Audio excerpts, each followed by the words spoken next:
Yeah. Welcome to J.ill, Yeah. a production of iHeartRadio. Yeah. Hey everyone, content warning before we start the show.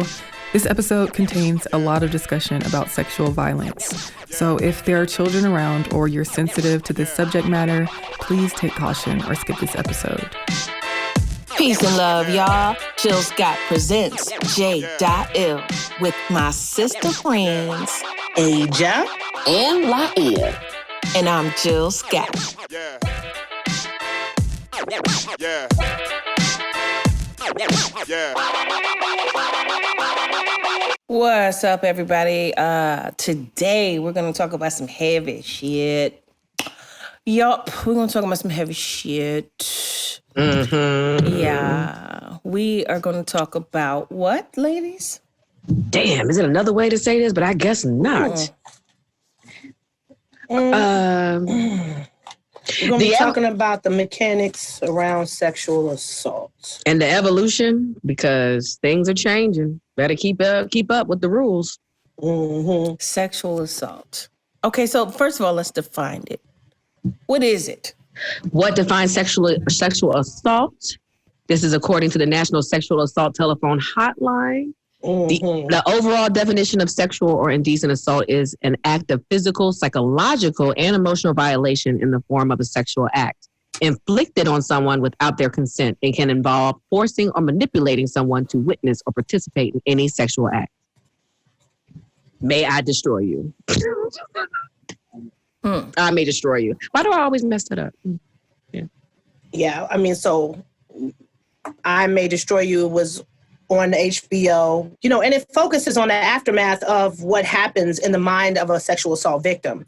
And it also talks about the many ways in which consent can be violated. It definitely talks about the aftermath of sexual assault and what happens like emotionally and mentally to victims, but it also discusses some of the gray area around consent. And I wouldn't even say gray area. It's just helping us to further understand the word consent. I personally feel that we have just really scratched the surface on this conversation. We, in my opinion, are the first generation out of the emergence of a national conversation around what rape or rape culture is. So there was no way for us as a generation to even get this totally right.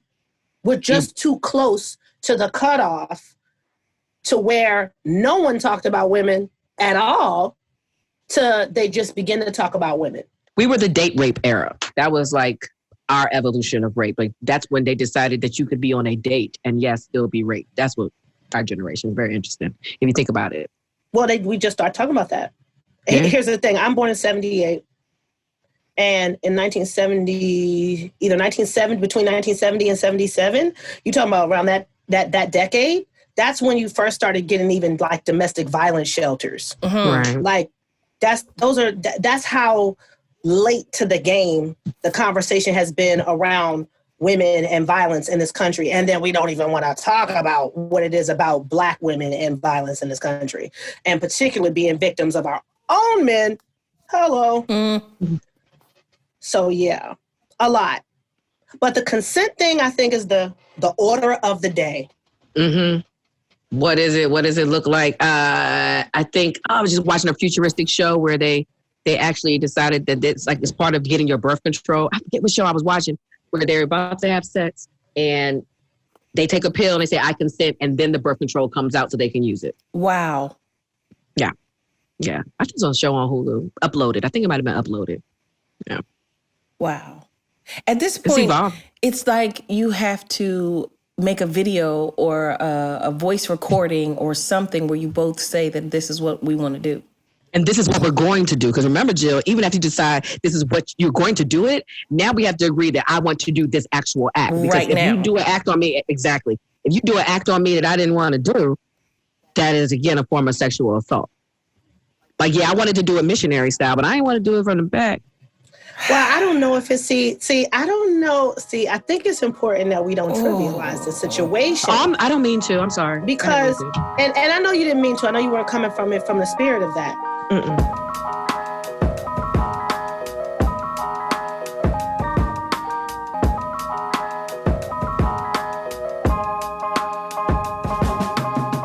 know that the tendency is when we start thinking about how to dig deeper into these things, the tendency is to pick out the most minute situation as being the rule. And I think it's not necessarily, I mean, not minute, but the most, specific situation to make it the rule. Like, I mean, we can't do a doggy style. You have to have permission for that. I think really what it all boils down to is how we communicate with each other and how sensitive we are to each other's reactions to certain things and how we communicate with one another. And also, too, coming out of a society that just values the safety of women. I just think it's a cultural shift thing, not just, okay, now it's okay for you to kiss me. Now it's okay for you to touch me. Now it's okay for you to so-and-so. If the general idea is that the woman has agency over her body and that that's a culturally acceptable thing, you will treat that entire interaction differently. You know what I'm saying? Yeah, you're right. I feel like it sounds easier than it is coming from a male perspective. And mind you, I don't mean to come from a male perspective, but we don't have one here. So I'm just trying to think okay, so you gotta, okay. Yeah, but the male perspective is like us sitting here trying to find the white perspective.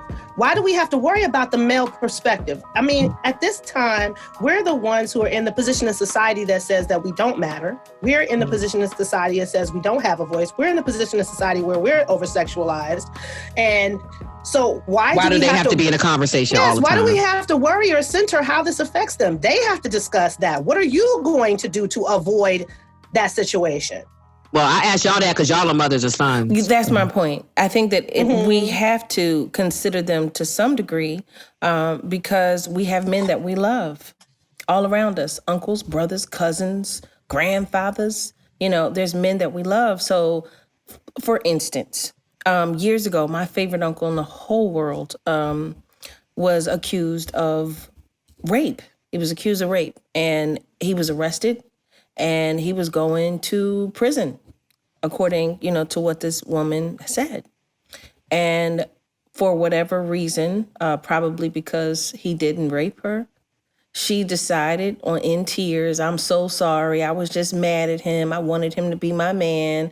And I said this, but he never did this. And she admitted it? She admitted. This was in the early 70s. So it was right before, maybe the late 60s. And she admitted that never happened. But I think about it and who he is and the kind of man that he was. This was Blue's child. This was a kind-hearted man. This was an intelligent man. This was a man that went on to marry a woman and love her so splendidly. Even now, it makes me, emotional how beautiful he loved his woman and how he cared for his children and his mother. This was not his nature. That wasn't who he was. But had that young woman, gone on with that story out of bitterness or whatever, being cast aside for somebody else or nothing else, he probably would have spent the most part of his life in somebody's prison. Now, when you go into somebody's prison, when rape is the charge, you can already assume what's going to happen in there and how that affects. It depends. And I know that women are like, oh, why do we have to think about them? Because we've been affected. And to be honest with you guys, and to be totally forthright, like I've been on the other side of that, Jill, when she didn't come back and say, no, I was lying. Like when I first went to college, my boyfriend was accused of rape by a white woman in Jersey. It was one word against another. And he ended up serving a prison sentence of 6 years, coming out and being like, how do I use this cell phone? So and then to be totally upfront with you, the odd part about all of it was as he's going through his trial, I'm going through my trial because I just got sexually assaulted on my college campus. So sitting there and witnessing as a victim and then being on the side of the accused, it was just a moment. It was a moment in knowing about like the rape shield laws and knowing that victims are protected, which they should be within the 24 hours of their situation, where you cannot speak on what happened in that 24 hours of their life, even if, like my ex at the time, that girl had sex with multiple dudes within her 24 hours and did cocaine and did all these other things. That could not be spoken about because that is a rape shield. That's the same rape shield that I'm being protected in Atlanta as I'm looking at my teenage, so it's so heavy in all ways. And that's why I think we do have to look at it, like Jill said, in the sense of a holistic type of way and understanding from all sides of how this shit works. I think a lot of it has to do with us educating our sons and educating the men around us, and trying to find the words to make it real simple and plain. Real simple and plain. If the N word ever comes out, and that's no, if the N word comes out at any point, it's time to get up and get your ass out of there. Just get out, apologize, and roll. I'm sorry. I did not mean in any way to disrespect you. I thought that this is where we were going. This is uncomfortable to you. I'm leaving. I'm leaving. That's what we have to teach them. I really think that that's the route. No, you're right about that. I wish he would have just said, get out. Or just I definitely think that having conversations with our sons around consent is absolutely essential.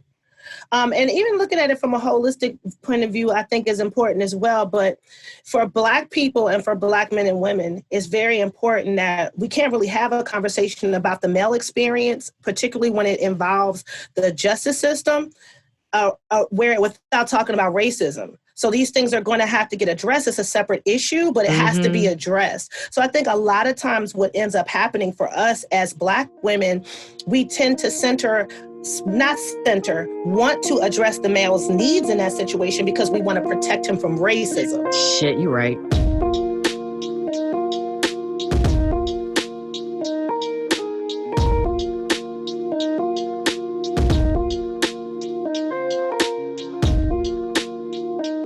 And so unfortunately, what that does is it puts an added weight on us as women, an added emotional labor and labor around being a victim to carry. So what I'm saying is that, yes, it's important that our sons are protected from a justice system that will happily put them away for anything.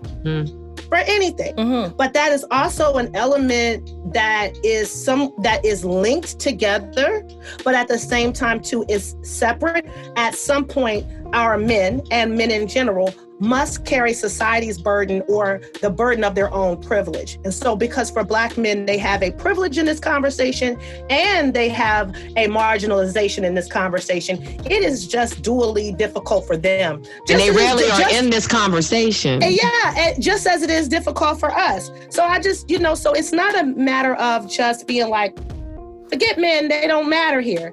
They absolutely do matter, but it is important that as women, and particularly as Black women, all women, but particularly as Black women, that we're very clear on not making the racial aspect of it part of our labor in this situation. Because as women, victims just do not have the same rights that non-victims do, even when the victims are actually men as well. Damn, Aja. So we always protect them.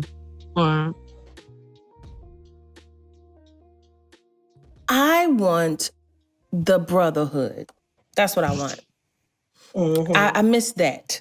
I want that. I want to be able to say that so-and-so was inappropriate with me or tried to do something that I didn't want. And I need those brothers to go and whoop his motherfucking ass. That's what I want. I want that. It depends on who he is. When the consequence was getting your motherfucking ass whooped, and I say it the way I said it.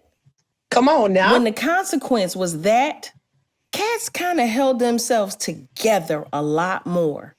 But because of, willy-nilly, we just out here. And I have to say, you're not going to like this. You are not going to like it.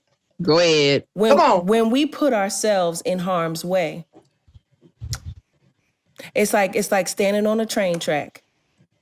You know what I'm saying? Why, my dear sister friend, you can't go to this man's room at 2:00 in the morning. You can't do that. You cannot. You're putting yourself on a train track and you're expecting to be safe. You have to have some accountability for your safety. You have to. You cannot mess around and be with a group of guys that you don't know very well and have very little clothing on and think that they're going to be accountable for you. You can't. You're going to hate this. You're going to hate it because I don't hate it. I just can't wait to see what Aja say. Go ahead. Go ahead. I don't hate it. I think that it is just a reason why we're still having this conversation, because we got to graduate beyond this idea that, yeah, we have to be concerned about our own safety. Of course, you don't just walk down an alleyway. But I think we have graduated in this country past this conversation of individual accountability into the accountability of the systems themselves. So we don't want to discuss why we live in a city where you can't walk down an alleyway. We just tell ourselves don't walk down the alleyway. Mm-hmm. But what we should be discussing is why there's so much crime. Why are we afraid to walk down an alleyway? Why is the alleyway not safe? Why are the people who are making the alleyway not safe resorting to making people unsafe? These are the questions we have to begin to more focus on, because we've been telling women since the beginning of time that you're responsible for your safety. You can't be around men. You can't do this. You can't wear this. We've been telling women that for centuries, and yet they still get raped. So wait, but is there something to that? I'm just asking because you mentioned the alley, but in Jill's example, excuse me for playing moderator here. Well, she kind of gave the hotel room thing. Like, what is the answer to that part? If y'all think that women will, and I know you don't think this, let me start with that. Okay. This is more of like a figurative thing. Okay. If y'all think that women are not going to get raped just because we eliminate going to hotels late at night, bro, that is not the majority of the way this thing happens. I get that. And the brotherhood aspect of it too is that, we in our minds, I think we think the brotherhood is more realistic than it really is. When my mother was coming up in the 1950s, trust and believe, my uncle went to jail for trying to kill a man who tried to rape my aunt. You feel me? So I get what you're saying. That brotherhood did exist. That's gone. It did exist, but it existed simultaneously with a culture that did not protect women at all. In the 50s, girls weren't safe, some of them in their own homes, with their own brothers, with their own uncles, with their own daddy. And that's where it gets the most tricky, because it's not like, in no way, I was raped. So I grasp all of this. I'm not saying that it was my fault. I'm not saying that it's any woman's fault. I'm saying that you don't walk down New York City streets with your purse open and your money hanging out. You have to be mindful and protect yourself. You have to, because we have not dealt with the systems. We have not looked into what is going on our television screens or on our phones or in our music. We're not dealing with that. And until we actually make it, make a staple of how, you think about women, or the mentality of our men of all races and ages, until we deal with that system that is clearly fucked. Until we deal with that, then we have to be mindful and do the best we can to protect ourselves.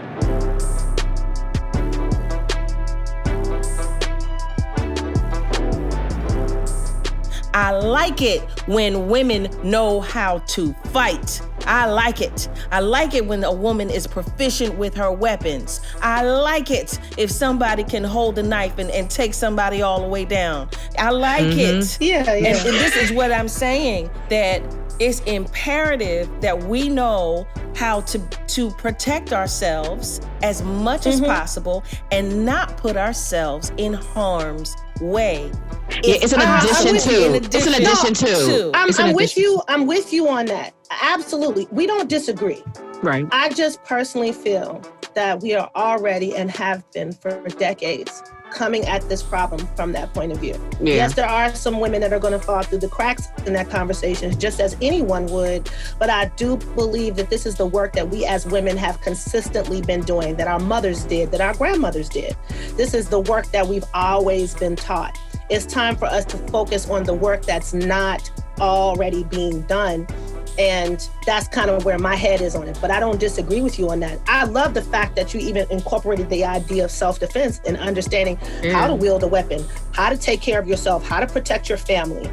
But, and so I'm absolutely in agreement with that part of it.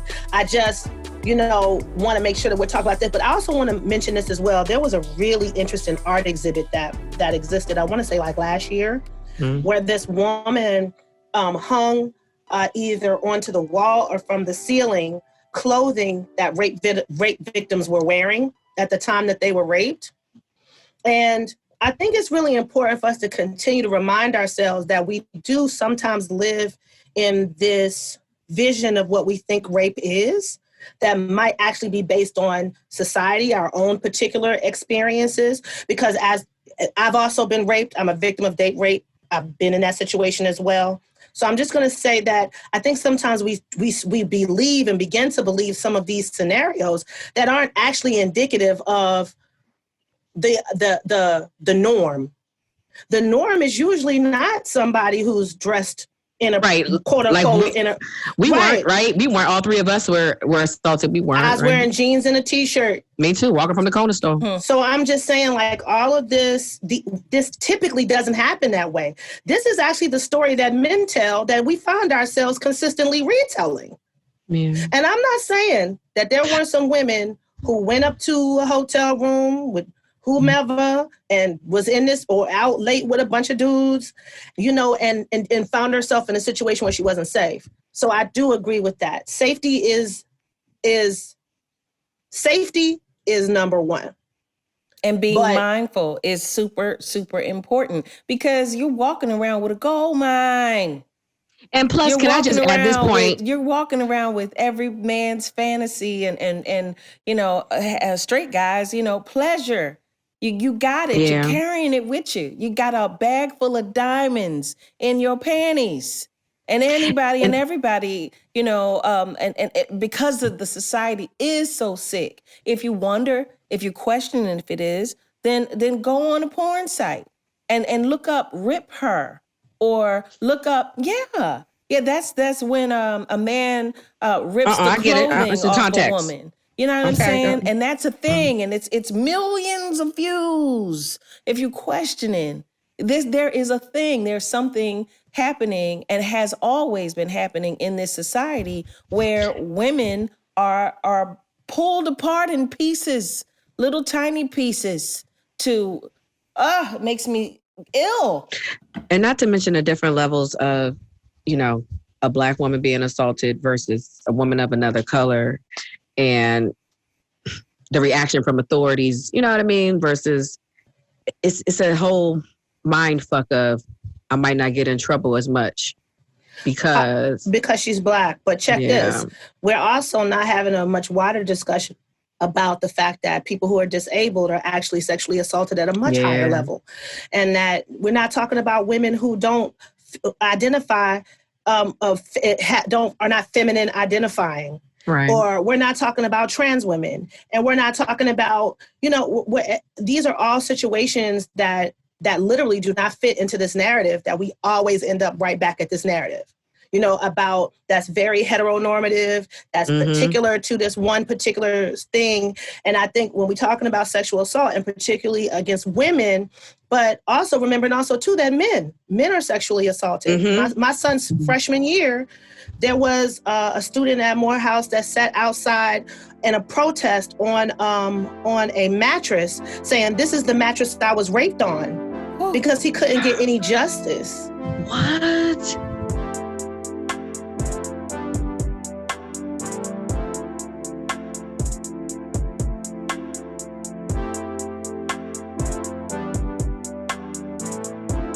So I'm saying that we have to begin to open up this conversation in such a way so we start to see the vast different stories of sexual assault, so that we really begin to understand that in many instances, your sexuality and the people who will violate it is they are getting an okay from a society that says you are not protected.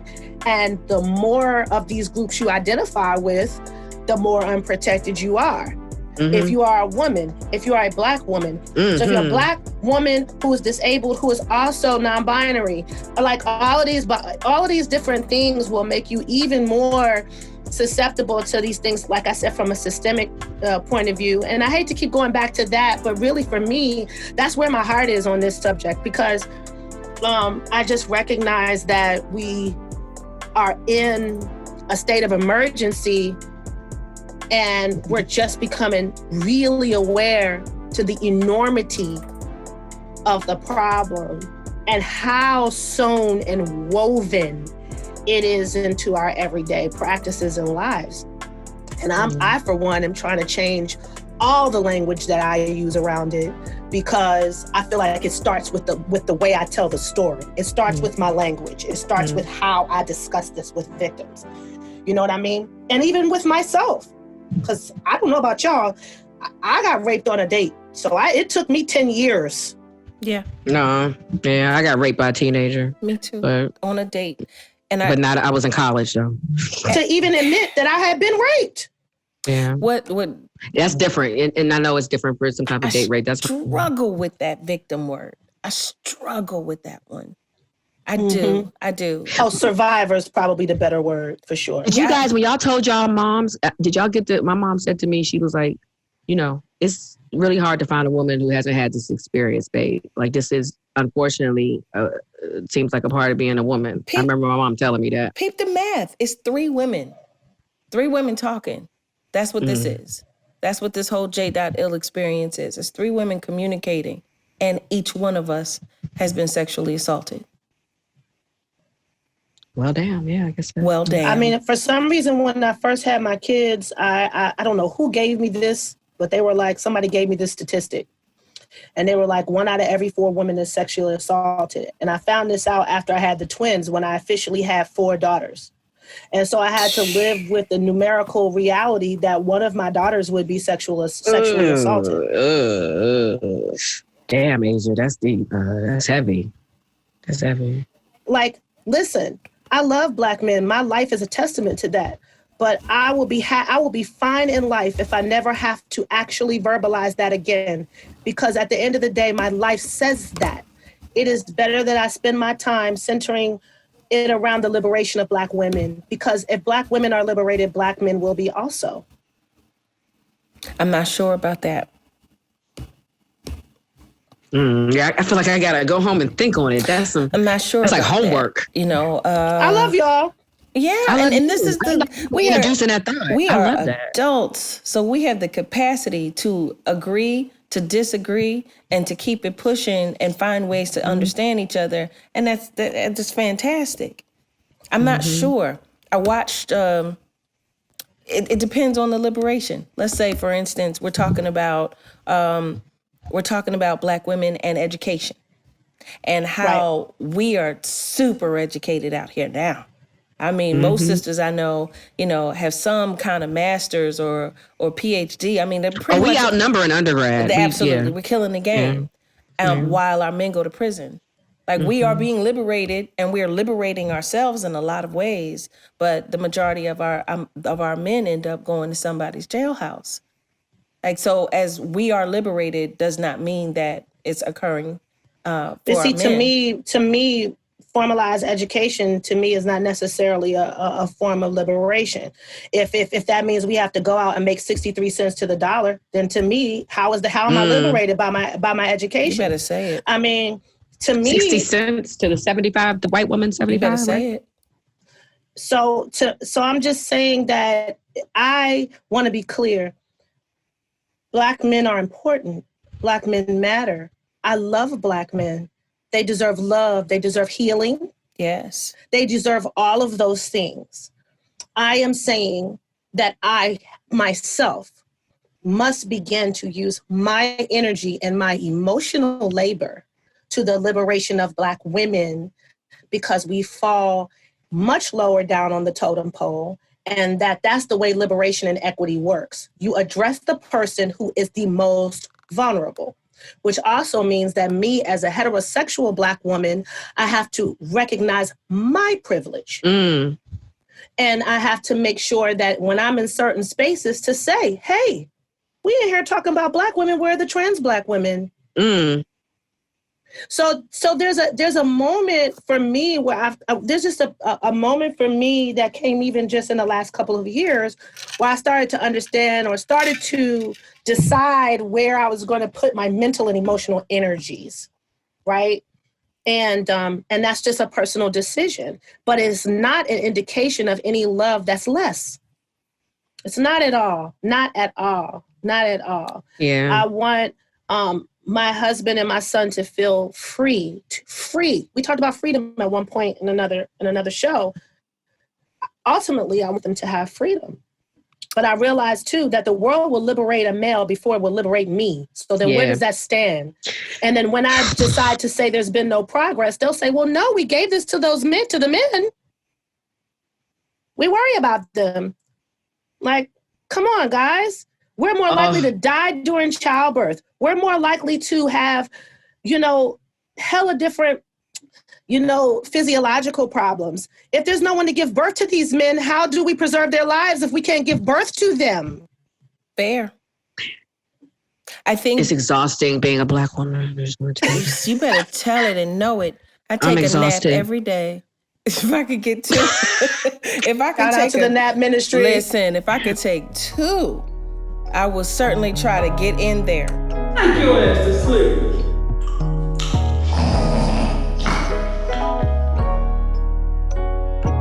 We'll be back after the break.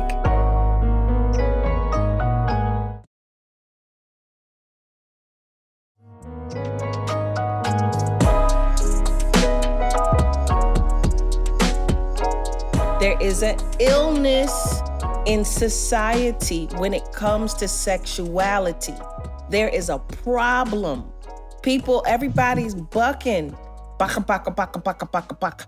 Just bucking. They have no concept of what it's like to connect to another person. There's something that's magnificent and beautiful about that. And of course you can switch it up and baka, baka, baka, baka. You know what I mean? This is sexuality. So yeah, you're going to get it, in many different ways. But it shouldn't just be this one way where the woman is completely submissive or, beaten down. I hear the guys. I got male friends. I listen to them talk. What do they say? It's it's some kind of beat it up. It's always don't you like all their words? All their words for sex are violent words. Violent. Oh no, I was listening to some song the other day, and he was like, he gonna burn it and incinerate it to the point. I was like, you gonna incinerate my pussy? I don't even like when it's anything hot down there, even when it's sweating. What are you talking about? Incinerate? Incinerate. Hey, what was the song when the dude said he was gonna incinerate the pussy? That's horrible. Okay, he's not here, but I'm sorry, he might be on the phone having a whole professional conversation. I'm sorry. As a writer, I just think that there's a lot of ways to be sexual that don't necessarily have to use the words. You know what I mean? Like, beat the pussy up. Beat the pussy up. Beat the pussy up. Back up off of that mic. Okay, I'm sorry. Is that too much? I'm gonna sorry. Golly. It was for effect because that's how the song sound. It does. It was for effect. Where do you see my dick? Oh, yeah. I love the whisper song. No, that used to be my jam. I love it too. My favorite part is when they go, pew, pew, pew, pew. I'm like, pew, pew, pew, pew. Ew, ew. All of these women are dancing. All of them. I'm sorry. Every this last is one, very including myself. This is inappropriate. This was supposed to be a very special J.ill presents sexual assault. But let me just say we're not presenting sexual assault. We're just, we are talking about it. Crazy. No, but listen, guys. Seriously, though. But listen, that the playfulness of it and the playfulness of it and. Whoo, child. Listen, we as women enjoy sex. We enjoy all of that. Yeah. So I just think it's one of those things where the potential of what sexuality can be and what it can be outside of these umbrellas, the big umbrellas, the patriarchy, white supremacists, whatever, but even down to like violence and all, when we come from underneath those umbrellas, there's freedom, there's sexual freedom and intimacy there. Yeah. But when you said the thing about connection, and also too, sexual assault is also not even about sex. We all know it's about power and control, but again, and manipulating power dynamics. But then again, you were saying the thing where it was like about connections. As a society, we are not good at that. So it trickles down to every little thing. We're just not good at it. No. Yeah. That is a very big problem and a concern. What is it? What is it? Is it the television? Is it the porn? I've often thought it was the porn. You know, it just limits and minimizes what sex actually is. There's a beauty in this thing, and we're just being nasty, just nasty. I'm a freak. I'm a freak. I'm a freak. Yeah. I'm trying to tell you that there's more. There's so much more than that. And that the problem is the mentality and what's being poured into our men, that puts us in a dangerous, this is propaganda. It's white supremacy. It's an illness. Because of slavery. It's an illness. It's a mental illness where you think you could just jump on somebody. Like you... Girl. You don't. No, it is. I mean, you don't. It is though. You have no thoughts about how this person, this human being that is so attractive to you right now, may feel. You don't recognize that they have emotions and feelings too. And you don't want her to feel good at all. You don't care how she feels at all. Like that's not even what sex is supposed to be about. We're assuming that this is about sex, and it's about, like I said, I feel like it's about power. It is. It's about power dynamics. It's not really about sex. And it depends on who is doing the assaulting, correct? Like everybody probably, got different reasons and different background. I'm sure everybody doesn't fall under the same background. Then what does that say about the men in our society, that they feel powerless? Yes. Those men? Probably. They probably were victims of assault themselves. I mean, look at the whole R. Kelly situation where it came to light that he had been been molested for many, many years. And because of the society says it's okay for a man to be hypersexual, even when his high school teacher said, I knew that the boy was over-sexualized. But it didn't turn a light on in her head because guess what? He was a teenage boy and they're supposed to be hyper over sex like that. Yeah. So by the time that evolved into bump and grind, it was just like, oh, that's the jam. It was already a full-on illness. Yeah. I had gone to see my gynecologist, and we're just talking. Good. Yeah, of course. We must see them. We were talking, and she said that her son, I've switched gynecologists since, but at the time, she said that her son, half of the school had herpes. And we're talking about, high school. You already starting off with a venereal disease. God darn it. She said that they were passing it around to each other like Skittles. Yeah. Well, sexuality is just going to evolve if you think about it like this. So the things that we did in high school it's like times 10. Well, first of all, they don't have sex education in the schools anymore. No. I forgot they don't. No. That's number one. That's it right there. It's like, there's no sex ed in schools anymore. It used to be something we had to take. That's number one. They don't even know what herpes is. Some of these kids don't even know what HIV is. Wow. I can't even deal with that thought. I don't even know what I don't. Yeah, that's a lot. That's Teenagers a lot. Are clueless. And it's forever. You don't get rid of herpes. It's forever. Longer than a baby.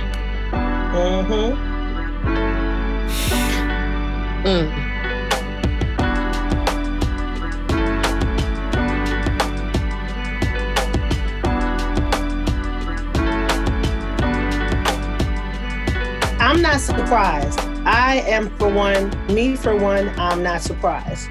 And I think what we're looking at is people get mad about certain artists or whatever and how highly sexual they are, and or whatever the spectrum is. But these are the same people, like I said, who will happily watch the schools take sex ed out of the system. These are people who will happily not have a single conversation with their child around pleasure, but happy to have a conversation with their child about birth control, which they ain't never going to use. Yeah. And and we don't ever want to be real. We're not really real about how many times we ourselves had unprotected sex. People don't want to talk about that either, you know, and even if it's one time is enough. Isn't that what we tell the kids? You know, I've never had a problem telling people that, because I've also said it's gotten me to a place where, you know, got to a hospital room and, you know, pro-choice. It's made me pro-choice. You know, mistakes from teenage past. I think we should be honest about that. We're not, though. No. We're not, though. I do not think that we're in a time, and you would think that we would be in a time where we're being forthright and honest with kids and young people about sex and sexuality, and we are not. Especially our generation. Like now that we're this age, like us, yes, us. And we should and absolutely have the right to. We're in a great position to talk to our kids. Yeah, the 2 crew generation. That's right. Like, it's part of a list of Gen X failures that we're going to have to come to terms with. Yeah. Well, everybody fails the generation following in some form or fashion. Like the way I'm just saying. I remember when I spoke about Bill Cosby, and it came up. That was a hard time because so many women were angry with me and they felt like I was pro-rape, which is ridiculous. Ridiculous. I don't know how you formulate these things. How could I don't want anybody. How can you be pro-rape? I Who don't is pro-rape? know. It's not even a thing. It's not a thing. It's not a thing at all. But at the time, before I got, what do you call it? Trial? Not the trial. It was him admitting. He didn't admit it. He's in a sense, to me, he admitted it. You know, like if a pedophile says, "Oh, I love it when little girls sit on my lap," and I'm not a pedophile, but I don't care. You just said that you love when little girls sit on your lap. So now, even if I had any questions about it, now I cannot ignore that statement. I can't let go of that. Who says that? Yeah. Like, who says that? Yeah. And that's what happened with Mr. Cosby.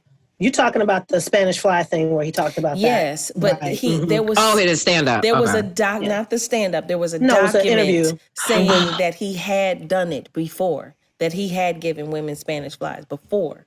And I was like, as much as, you know, I'm here because you have changed my life and broadened the strokes of my life, you know, as far as seeing what college was. How would I know? I'm in North Philly. I don't know about college. You know, seeing what an HBCU felt like, seeing what family could be, seeing art on the walls, you know, just expanding my horizons in so Jazz many on ways. TV. Jazz on TV. Just Miriam Makeba was on that show. Listen. Dizzy Gillespie. Like, my God. Yeah. Like, but it really ties back into the conversation we were having earlier about, yes, racism does play a part in how our men are perceived, particularly when they do something wrong, or if they are in a situation where they have to be reckoned with either with the law or socially, right? Mm-hmm. So even socially, they're going to be dealt with differently. But as women, we have to continue to center ourselves in the conversation so that we don't take on the weight of having to say, okay, because he's dealing with racism, now I have to give him this room where he will most likely be victimizing women. Black women. Because the reality is, yes, sir, you are dealing with racism, but so am I. Yeah. Amen. And so am I, and you wronged me. And you wronged me. And you wronged me. Amen. I'm sorry. This is not... I'm going to hold it for 10 more seconds so it don't... I'm going to use that one. And you wronged me. And you wronged me. Yes. There that is. We'll be back after the break.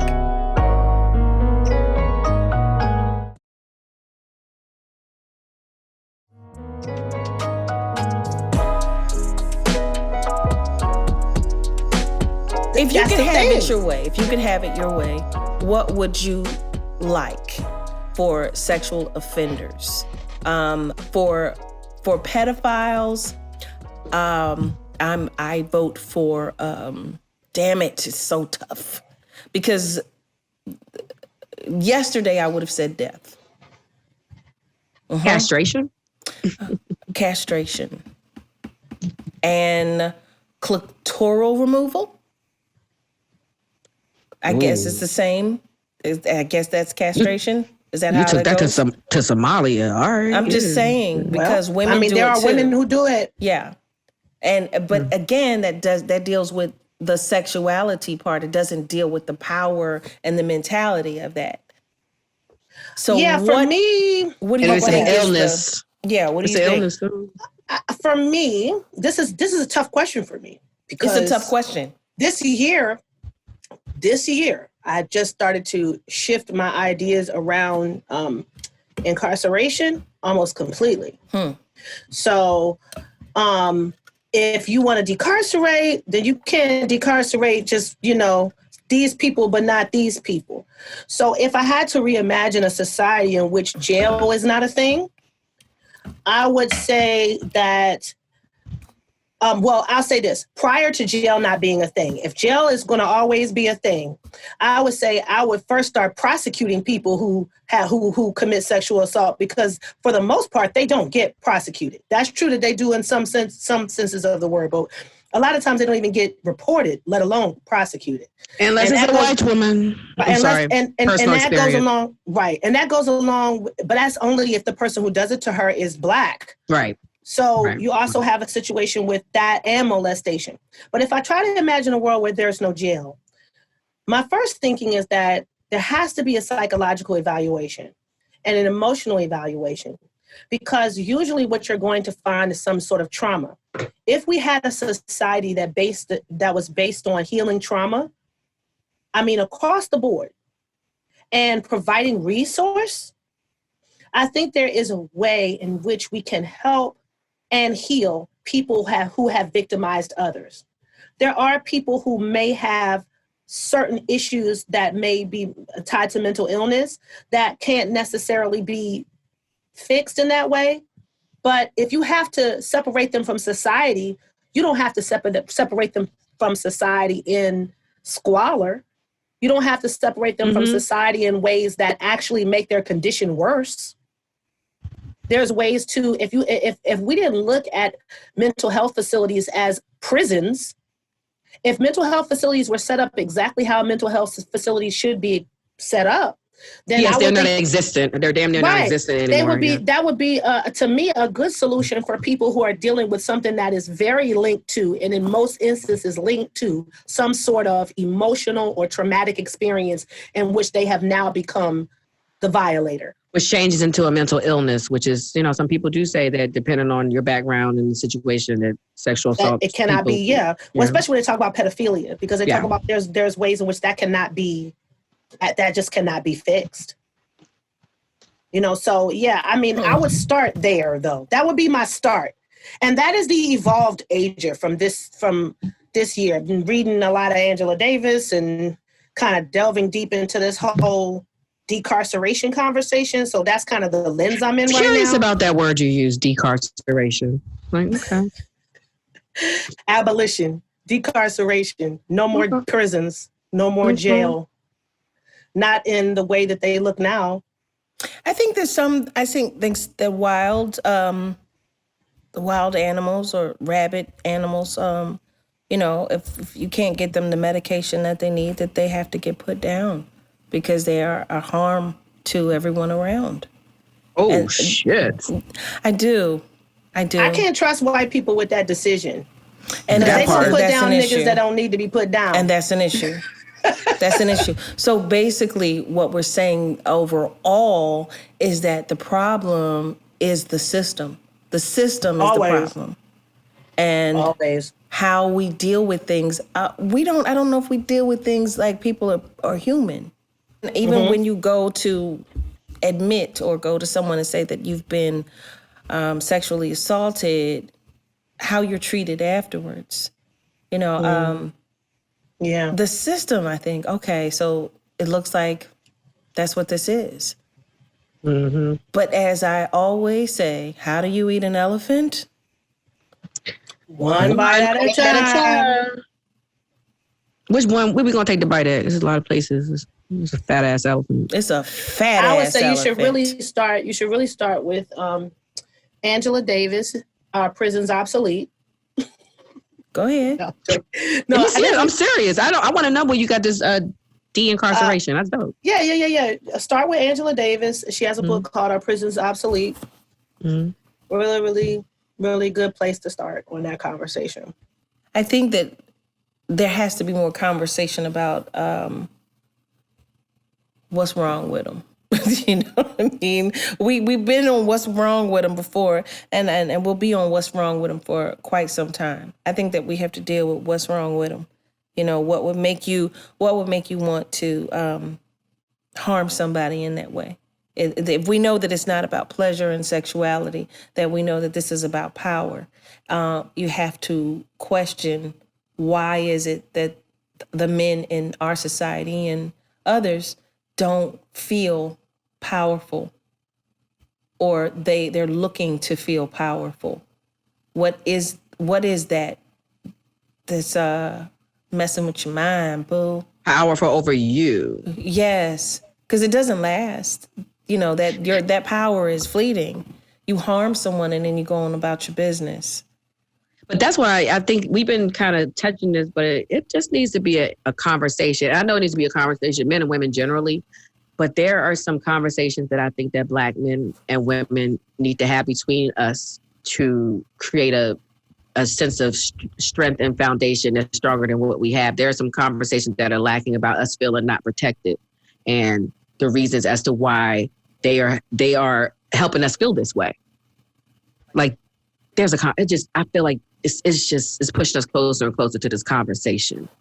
Oh yeah, I mean, you know that I believe that most things that happen in shifts in culture start in language and how people communicate with each other. So that is absolutely the work that needs to be done, particularly in our community. Yeah. Because it's very difficult to see the difference. I think that a lot of people, Black men and Black women, they just dump us all into one pot. There go all the Black people over there. And we got situations that we had to work out and people don't even know. I'm like, I mean, us as Black women, we're exhausted because we sit here protecting men, protecting our trans community, our gay community. Like what you just said, children. Like we protect everybody. Just the and white women. We be out here protecting white women too. White women. And then last but not least, we come on, me too. Come on my shoulders. And then last. Then we protect ourselves. And that's right back where we started. And I still feel the same way. Do the best you can. I know there's lions and bears and wolves and hyenas out there, girls, ladies, women. Do the best you can to protect yourself. Be mindful of your surroundings. It's important, and I'm not trying to blame you or anybody else. I don't even blame myself because I can't. I know what happened to me. I'm saying to you, be mindful. Be mindful of where you are and who you're around. And if you don't know these dudes, you don't want this to happen. You don't want somebody to jump on you and treat you as if you don't exist. You don't want that. Even if you think you're a guy's girl and you tough. Even if you think you're rough and tough. You don't want that. It's a terrible feeling, and it's something that haunts you if you allow it. That's what I'm going to say about that. Shout out to all the women ninjas.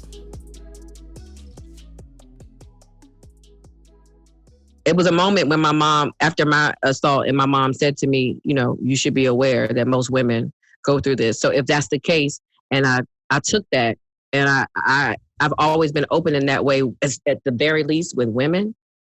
I think us having conversations helps a lot, and us knowing that we have experiences that are the same, that you're not alone out there. And then I also think at a certain point, you need to discuss this with the men in your life. Like, I don't think that it should be left with just the women. I feel like especially the man that's in your love life, or the man or woman, whoever the person is, you should let them know, because oftentimes you don't know the physical aspects. I know for a long time, just to share my own personal, I had a problem like during sex, like opening my legs wide, right? I had a midwife tell me that sometimes when women are sexually assaulted, they don't know that that happens. Like they have issues physically in that way of.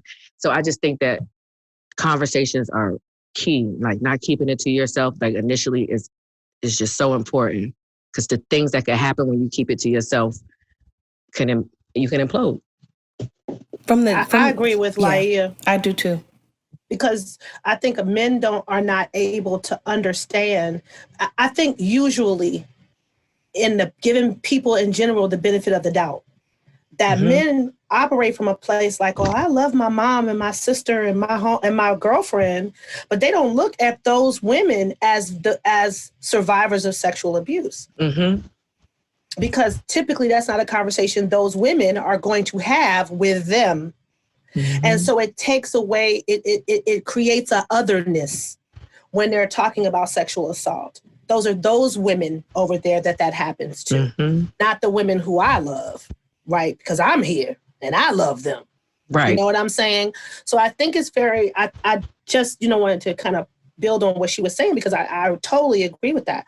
I also think that compassion is so important when you are discussing very difficult subjects. If we don't have compassion and everything is about you, when you don't have compassion, you can't listen to someone who you disagree with without getting angry. And I think a lot of times in the social media spaces, there's a lack of compassion. And when people discuss things, it's all about quick whips and who can shade somebody the quickest or throw out the whatever facts they can grab from Google real quick, and people go back and forth, and it's not really, it elevates the conversation nationally, but it doesn't elevate the conversation. It doesn't make the conversation itself elevated. Mm-hmm. So that's something that I would say is only engage in these conversations in circles where empathy and compassion is present. Hey.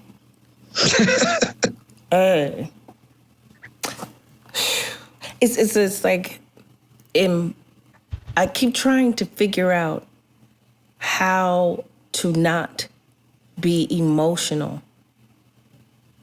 How can anybody get out of their feelings to present information when it comes to being sexually assaulted, when it comes to being raped? That challenge right there is massive. How do you, so, when what happens is if someone brings up rape, everybody that's been raped, and we've already discovered that it's typically, 80% of the room, typically. Damn. Right now it's 100. Right now it's 100% of the room. So how, damn. How are you not emotional about something like this? The work that it takes to not be emotional and to present information, that even that takes time. That takes a lot of time, and I'm not sure that it's even possible. I'm not sure about that. What occurred with me happened years ago, and nonetheless,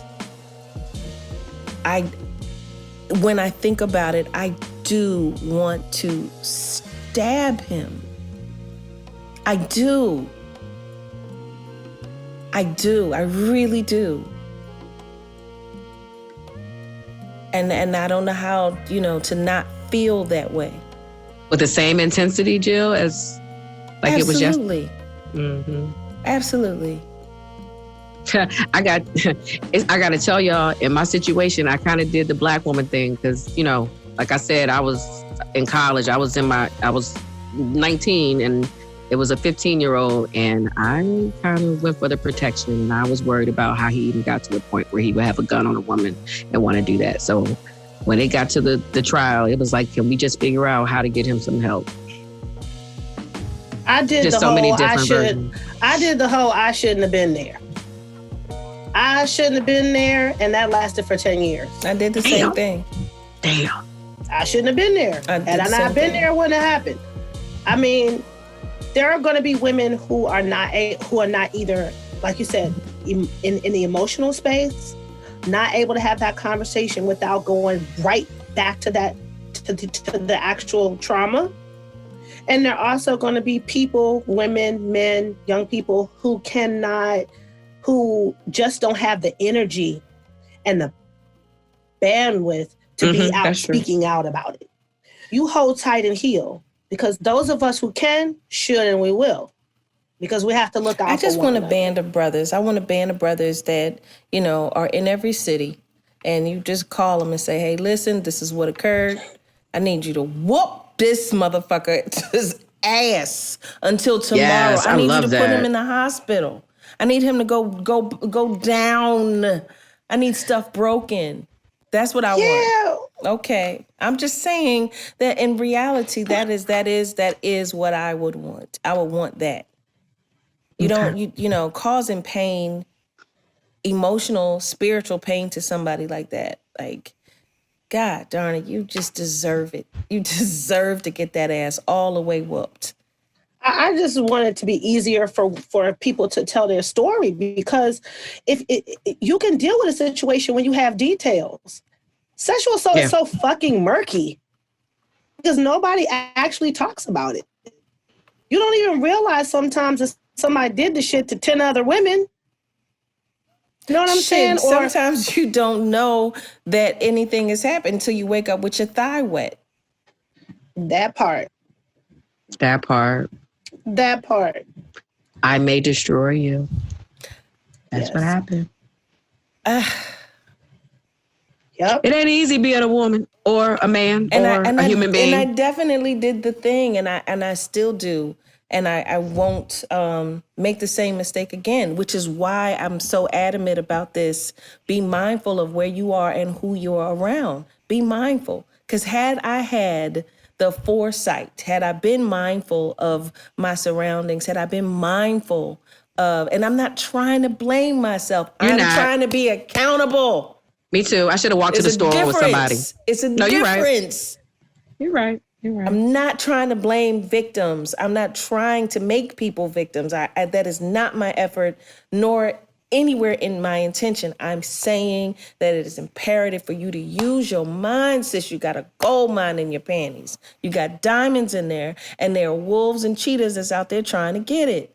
Hey, and like my mama said, if you got to jump out the car, she said I had to jump out the car on a nigga. He wasn't going the right way. Jump out the motherfucking car. Listen. I mean, I'm just saying, look, I some told sick people out here. But I will have to say, this is where we might have to disagree on the diamonds and pearls thing. I think presenting vagina like it's a treasure is part of the language we need to shift a little bit. Because they want the treasure? Because they want the goddamn treasure. You keep talking about the shit as diamonds. They call treasure booty. They don't want it. They call treasure booty. It's just vagina. It's like a knee or an elbow.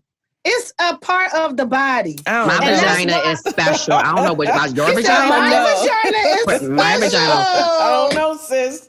It's VIP up in here. Okay, I don't know about your general entry. I'm just joking. That joker right there. Listen, let me tell you something. Make somebody cry. Make somebody motivated and get up and change their life. Hello. Hold up. She done wrote songs about it. And I wrote songs about it. It's nice. It's nice. But like I said, that's why these girls is walking around thinking that they done ruined their life by giving the damn thing away. Because we keep on presenting it like it's this thing that it ain't. Well, it's a hard middle in there somewhere, because I do want my coochie to look like it's up on a pedestal. But I understand what you're saying, where it's like it's so far up that now they really want to reach, jump, and try to find and get it. So I don't know what to do about that. Because it is special. Very. It is not an elbow. This thing, it's a tunnel, it's a passageway. This thing, listen to what? To heaven. Yeah. While you alive. While you're alive. While you're alive. Yeah, I'm riding with you, Laiya, on that. When that thing is a wonderfully made, beautifully made creation. Listen, this ain't no Target coochie. Mm-hmm. Go ahead. Listen, I'm gonna tell y'all. ask about special. me. Ask about me. I listen. Ask about me. I don't have to. It's still a body part. That thing, that's a precious treasure that you have, in my opinion. And you have to be mindful that you're carrying around something really special. Just be mindful who you're with, and even the women that you're with. Be mindful.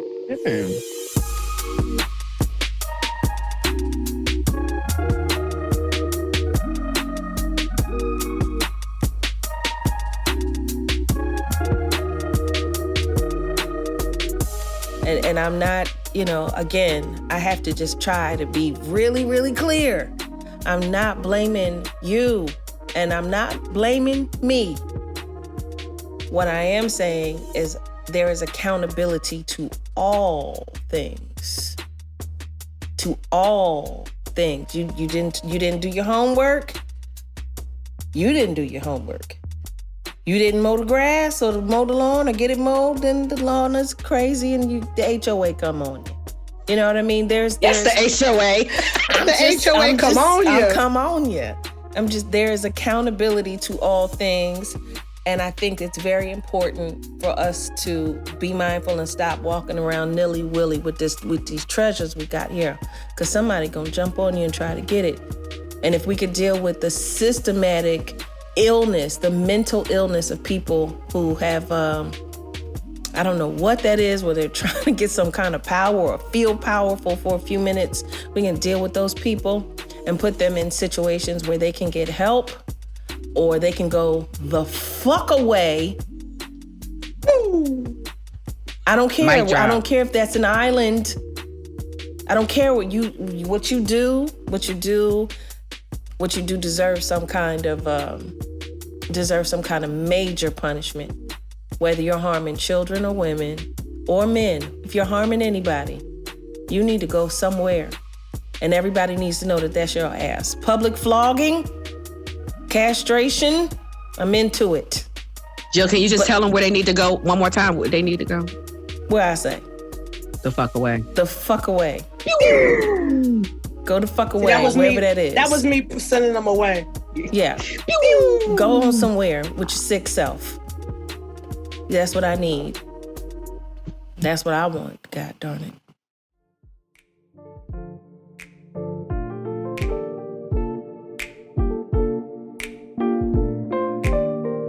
How do you eat an elephant? One bite at a time. Hey y'all, it's Eves, a producer on the show. So, per usual, we're offering you resources related to the episode.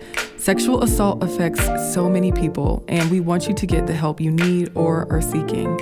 You can call the National Sexual Assault Hotline at the Rape, Abuse, and Incest National Network if you need support or to be directed to local resources. That number is 800-656-HOPE. That's 800-656-4673. The National Sexual Violence Resource Center also offers support to sexual assault survivors and information on sexual violence.